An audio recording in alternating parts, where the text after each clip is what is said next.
नमस्कार दोस्तों, स्वागत है आपके अपने चैनल आईएएस एनालिसिस में। आंसर राइटिंग सीरीज़ के अंतर्गत आज हम लोग बात करेंगे हिस्ट्री सीरीज़ के अंतर्गत अभ्यास प्रश्न 7 होगा और लास्ट में आपको डेली के डेली एक प्रैक्टिस क्वेश्चन दिया जाता है। आप लोगों से रिक्वेस्ट है कि आप लोग उसको लिखना शुरू करें। जब तक आप मॉडल आंसर आप बना के हमें टेलीग्राम चैनल पे नहीं भेजेंगे तब तक आपको अपने कमियों का पता नहीं चल पाएगा, उसका बेहतरीन फीडबैक यहाँ पे रिव्यू आप लोगों को नहीं मिल पाएगा और ये सीरीज पूरी तरीके से आपके लिए ठीक है उतना वर्थ नहीं रह जाएगा, पूरी तरीके से यूजलेस हो जाएगा। तो इसीलिए आप लोग कोशिश कीजिए कि लास्ट में जो क्वेश्चन दिया जा रहा है बिल्कुल आपको एक फ्रेम करके टेलीग्राम चैनल पे लिख के दे, ताकि हम लोग उसका बेहतरीन तरीके से रिव्यू कर सकें, जो भी उसमें कमियां हैं उस चीज़ को बता सकें, तभी जाके वो सीरीज आपके लिए पूरी तरीके से हेल्पफुल होगा। तो चलिए हम लोग क्लास को शुरू करते हैं। नए लोग हैं तो चैनल को सब्सक्राइब कर लीजिए। कोई भी क्यूरी हो तो व्हाट्सअप करें, पीडीएफ के लिए टेलीग्राम चैनल को ज्वाइन कर सकते हैं। आज का बड़ा इंटरेस्टिंग प्रश्न है और ख़ासकर वर्तमान परिप्रेक्ष्य में अगर देखा जाए तो भी ये काफ़ी इम्पोर्टेंट है और वैसे प्रश्न आने की संभावना बहुत अधिक है। प्रश्न है, यह कहना कहाँ तक न्याय संगत है कि आधुनिक भारत में सांप्रदायिकता की समस्या औपनिवेशिक विरासत का ही यहाँ पे एक उत्पाद है। अब यहाँ पे साफ साफ यह कह रहा है कि आपको यहाँ पे पूरी तरीके से न्याय संगत, समझ रहे हैं ना, आपको ये आइडेंटिफाई करना है कि वर्तमान में जो भी यहाँ पे सांप्रदायिकता की समस्या है, क्या वास्तव में ये एक औपनिवेशिक विरासत की, जो कि भारत इतने लंबे समय तक गुलाम रहा अंग्रेज़ों के अधीन, तो जो आज वर्तमान में हो रहा है, क्या मेन जो जड़ सिर्फ और सिर्फ अंग्रेज़ों को मानना यहाँ पे कितना हद तक यहाँ पे सही होगा, यही है यहाँ पे। बहुत आसान सा प्रश्न है यहाँ पे, ठीक है। चलिए हम लोग इसे डील करने का प्रयास करते हैं। सबसे पहले इंट्रो पार्ट, बॉडी पार्ट और कंक्लूजन पार्ट को हमेशा आप लोग ध्यान में रखेंगे। अब चलिए हम लोग बात करते हैं यहाँ पे सिनॉप्सिस की। यहाँ पे बिल्कुल सिंपल वे में सिनॉप्सिस बनाते हैं। सबसे पहले भूमिका में आपको यह बताने की कोशिश करना है कि सांप्रदायिकता पर उपनिवेशवाद का प्रभाव क्या पड़ा है। सांप्रदायिकता का आप डिफिनीसन देते हुए किस प्रकार से उपनिवेशवाद का यहाँ पे प्रभाव पड़ा है आपको यहाँ पे दिखाना पड़ेगा, जो कि क्वेश्चन का मांग है। उसके बाद बॉडी पार्ट में देखिए यहाँ पे सांप्रदायिकता को बढ़ावा देने में औपनिवेशिक नीतियों की भूमिका की चर्चा करना है। खासकर यहाँ पे किस प्रकार से मुस्लिम लीग का जन्म हुआ, सांप्रदायिक पंचायत यहाँ पे क्या, ठीक है। ऐसे बहुत सारी जो गतिविधियाँ हुई है अंग्रेजों के दौरान, खासकर उनके औपनिवेशिक नीतियों में जो झलकता है उस चीज़ को आपको यहाँ पे बखूबी दर्शाने की कोशिश करना है। और यहाँ पे वर्तमान स्थिति को यहाँ पे दिखाने की कोशिश करना है कि कितना हद तक औपनिवेशिक नीतियों को उचित ठहराना यहाँ पे सही होगा। तो वर्तमान यहाँ पे जो भी स्थिति है, जैसे कि बाबरी मस्जिद को ही ले लीजिए, सहारनपुर घटना को ले लीजिए, मुजफ्फरपुर हिंसा को ले लीजिए, ऐसे तमाम तरह की घटनाएं आपको देखने के लिए मिल जाएगी। सीएए के यहाँ पे बात कर लीजिए, तो कहीं न कहीं उसमें देखिए अगर यहाँ पे सांप्रदायिकता की अगर झलक आपको दिखाई देती है तो उसका बीज हमें इतिहास में खोजने की ज़रूरत है या फिर वर्तमान में खोजने की ज़रूरत है, यहाँ पे आपको आइडेंटिफाई करना होगा।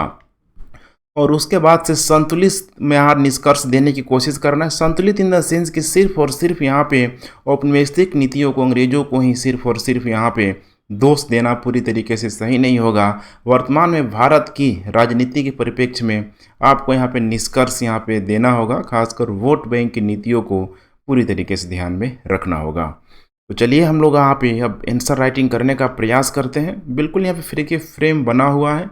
भूमिका में मैंने बताया था कि आपको सांप्रदायिकता का अर्थ यहाँ पे बता देना है कि जो भी देखिए वर्तमान में जो नकारात्मक स्वरूप लिया है, चाहे वो धर्म के नाम पे हो, जाति के नाम पे हो, उसको अधिक से अधिक पूरी तरीके से हिंसात्मक गतिविधियों में बदल देना। मैंने एक होता है ना कि मैं ही सर्वश्रेष्ठ हूँ, मेरा ही धर्म सबसे बेटर है, मेरा धर्म अगर सबसे बेटर है तो सामने वाला का भी हो सकता है, लेकिन हम ये मानने के लिए तैयार नहीं है। हम मानते हैं कि भाई हमारा धर्म अगर अच्छा है, हम अगर उच्च जाति से बिलोंग करते हैं तो बाकी सब यहाँ पे बेकार है। और यही सबसे मूल जो कारण होता है हिंसात्मक गतिविधियों को जन्म देने वाला होता है। तो इसीलिए यहाँ पे कह रहा है यहाँ पे कि बिल्कुल यहाँ पे जो निगेटिव जो स्वरूप लिया हुआ है, समाज में भेदभाव, कटुता एवं नफरत फैलाती है। इसका प्रयोग देखिए विभिन्न समुदायों के मध्य धार्मिक जातीय पहचान के रूप में किया जाता है। और वस्तुतः कहा जा रहा है कि भारतीय औपनिवेशिक दासता के दौरान ब्रिटिश सरकार द्वारा इस जातीय पहचान का प्रयोग खासकर बांटो और राज करो की नीति के तहत किया गया, जहां उन्होंने भारतीय समाज को विभिन्न जातियों एवं संप्रदायों में बांटा तथा उनकी जातीय पहचान का दुरुपयोग समाज में पूरी तरह से वैमनस्य फैलाने में किया। क्योंकि यहाँ पे उपनिवेशवाद को यहाँ पे जिम्मेदार ठहराने का आपको प्रयास करना है कि ऐसा हुआ है। अब पीछे ले जाएंगे इतिहास की धारा में, तो कितना पीछे ले जाएंगे, क्योंकि ऐसा तो नहीं था कि अंग्रेजों के आने के बाद ही सांप्रदायिकता पूरी तरीके से हावी हो गया। पहले भी देखिए चल रहा था, अलग अलग धर्म जाति के लोग यहाँ पे मौजूद हैं। तो इतिहास बहुत लंबा चौड़ा है, खींच के कितना पीछे ले जाएंगे। क्वेश्चन में साफ साफ कह रहा है उपनिवेशवाद को यहाँ पे कितना हद तक, ठीक है, दोष देना यहाँ पे सही होगा। तो बिल्कुल यहाँ पे संतुलित है, यहाँ पे इसे आप मेंशन कर सकते हैं। उसके बाद आइए बॉडी पार्ट में आपको दिखाने की कोशिश करना है कि वर्तमान में देखा जाए तो कई मायनों में देखिए सांप्रदायिकता की जो जड़ें हैं, जितनी भी हिंसात्मक जो गतिविधियां अगर हो रही है तो उसके पीछे यहाँ पे इतिहास जिम्मेदार है। और इतिहास जिम्मेदार है, बहुत पीछे नहीं जाना है आपको। खासकर जब औपनिवेशिक नीतियों की, उपनिवेशवाद की हम लोग बात कर रहे हैं, तो उनकी नीतियों में यहाँ पे टटोलने की आपको कोशिश करना है। जैसे कि औपनिवेशिक काल की ही विरासत महसूस होती है, जहां भारतीय समाज की विविधता का दुरुपयोग कर ब्रिटिश एवं अन्य यूरोपियों ने बांट करो और राज करो की नीति का अनुसरण करते हुए भारत पर शासन करने का मौका प्राप्त किया। इसी नीति का प्रमुख उद्देश्य देखिए, भारत के दो बड़े जो धार्मिक समूह है, खासकर हिंदू और मुस्लिम के बीच, निम्न जाति और उच्च जातियों के बीच आपस में देखिए उनकी लड़ाई का लाभ अंग्रेजों को स्वयं लेना था, जिसमें वे काफ़ी हद तक सफल भी रहे। कुछ और भी चीज़ों को चर्चा कर लेते हैं हम लोग, जैसे कि ब्रिटिश औपनिवेशिक नीतियों ने भारत में हिंदू मुस्लिम धार्मिक विविधता का दुरुपयोग करना शुरू किया। और ये इसका बहुत बड़ा जो परिणाम आया देखिए 1905 में बंगाल विभाजन के रूप में सामने आया। उसी बंगाल विभाजन से शुरू होगा यहाँ पे पूर्वी बंगाल पश्चिमी बंगाल 1905 में।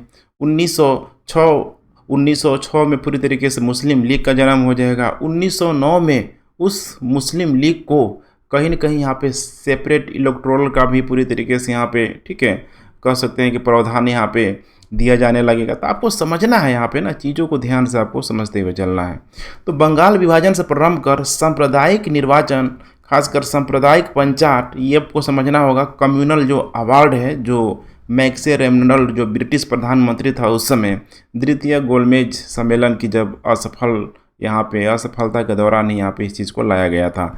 ये तो और ख़तरनाक था कि इसमें सिर्फ और सिर्फ दलितों को पृथक निर्वाचन नहीं दिया गया था, बल्कि सिखों को, मुस्लिमों को तो ऑलरेडी दिया गया था, जमींदारों को सेपरेट, विश्वविद्यालयों को सेपरेट, उच्च और निम्न जाति के लोगों को सेपरेट। ये तो पूरी तरीके से देश ही यहाँ पे बट जाता, इसीलिए बहुत खतरनाक था। और यही सांप्रदायिक जो पंचायत है आपको ध्यान रखना है। ये फाइनली पूना एक्ट, ध्यान रखिएगा, पूना एक्ट के माध्यम से इसको ख़त्म किया गया, जिसमें भीमराव अंबेडकर के द्वारा दलितों के लिए यहाँ पे, ध्यान रखिएगा, यहाँ पे रिजर्व सीटों की यहाँ पे डिमांड की गई। और उसमें, ठीक है, गांधी का आमरण अनशन भी यहाँ पे टूटा। तो यहाँ पे भारत विभाजन तक यहाँ पे किया गया, जिसकी परिणति कह रहा है कि वर्तमान में अगर ये सारी घटनाएं अगर नहीं हुआ होता, तो वर्तमान में कह रहा है यहाँ पे कि सांप्रदायिकता के मुद्दे पर समय समय पर कई विवाद एवं हिंसा होती आई है, जो वर्तमान में कहीं न कहीं दिखाई देती है।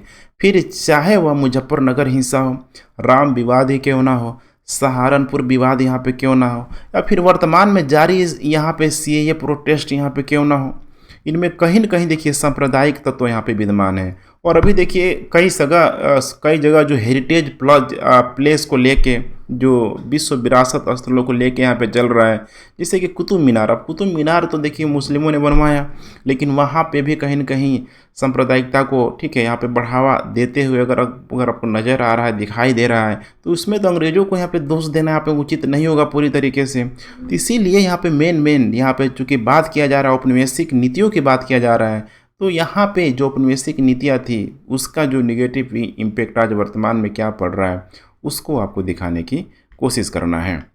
और फाइनली यहाँ पे लास्ट में जो निष्कर्ष जो पार्ट होगा, जैसे कि मैंने शुरू में बताया था, बड़ा संतुलित निष्कर्ष होना चाहिए, लगना चाहिए कि सिर्फ और सिर्फ हम कोई ब्रिटिश औपनिवेशिक नीतियों को यहाँ पे दोष नहीं दे रहे हैं। वस्तुतः भारत में सांप्रदायिकता के बीज औपनिवेशिक काल में बोए गए थे, किंतु पूर्णतः यह मान लेना कि सिर्फ यही एक कारण सांप्रदायिकता के लिए उत्तरदायी है, तो यह कहना गलत होगा। इसके लिए कुछ अन्य कारण हैं, जैसे कि एक दूसरे के प्रति अविश्वास की भावना। ये तो जब से भारत में देखेंगे, दो धर्म यहाँ पे हिंदू और मुस्लिम अगर ठीक है यहाँ पे आया हुआ है, तो शुरू से ही देखेंगे एक अविश्वास की भावना। ये आज वर्तमान में आप सीमित नहीं, इतिहास भी उठा के देखेंगे तो उस समय से भी आपको ये दिखना शुरू हो जाएगा। सहिष्णुता की कमी है, कोई किसी को रिस्पेक्ट देने के लिए, कोई किसी की चीज़ों को मानने के लिए पूरी तरीके से तैयार नहीं है। यहाँ पे सबसे बड़ी समस्या है राजनीतिक पार्टियां। ये तो वर्तमान में सबसे इम्पोर्टेंट कारण है कि राजनीतिक पार्टियों द्वारा की जाने वाली वोट बैंक की राजनीति आदि यहाँ पे प्रमुख हैं। तो यहाँ पे समझना है सिर्फ हिंदू ही प्योर नहीं है, मुस्लिम ही प्योर नहीं है। मैं बार बार बोलता हूँ, कोई प्योर नहीं है, कोई श्योर नहीं है, बल्कि खुद पब्लिक को, चाहे वो किसी भी जाति का हो, किसी धर्म का हो, उसको यहाँ पे समझना होगा।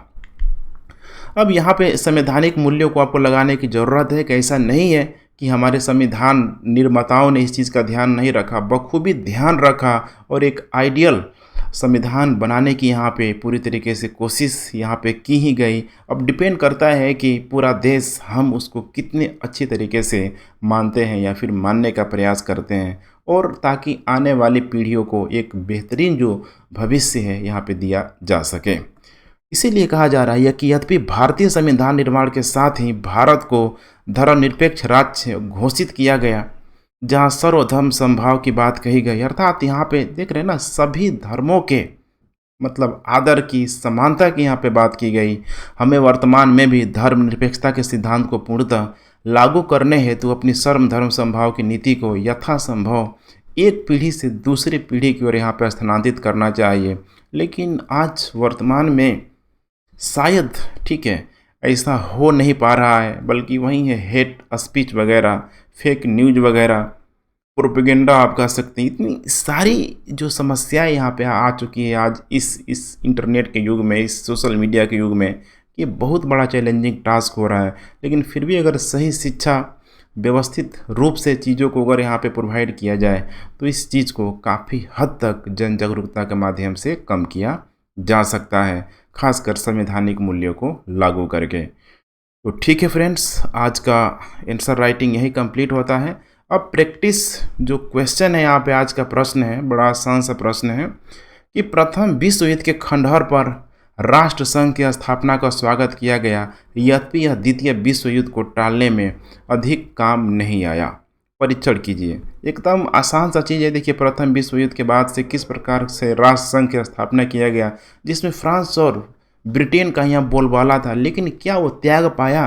फाइनली हिटलर और मुसोलिनी की नीतियों ने वैश्विक आर्थिक मंदी जो 1929 का, किस प्रकार से उस गतिविधियों को राष्ट्र संघ टालने में असफल रहा और यहाँ पे फाइनली द्वितीय विश्व युद्ध यहाँ पे हो गया। तो इतना मैंने हिंट कर दिया है, अगर आप प्रयास करेंगे तो इतनी ही बातों से एक अच्छा आंसर राइटिंग आप यहाँ पे बखूबी कर सकते हैं। तो ठीक है फ्रेंड्स, आज का आंसर राइटिंग यही कंप्लीट होता है। वीडियो पसंद आ रहा है तो इसे लाइक शेयर कमेंट करते रहें, चैनल को सब्सक्राइब खुद कीजिए और लोगों से भी, अपने दोस्तों से भी करवाएं। And once again thanks for watching. जय हिंद।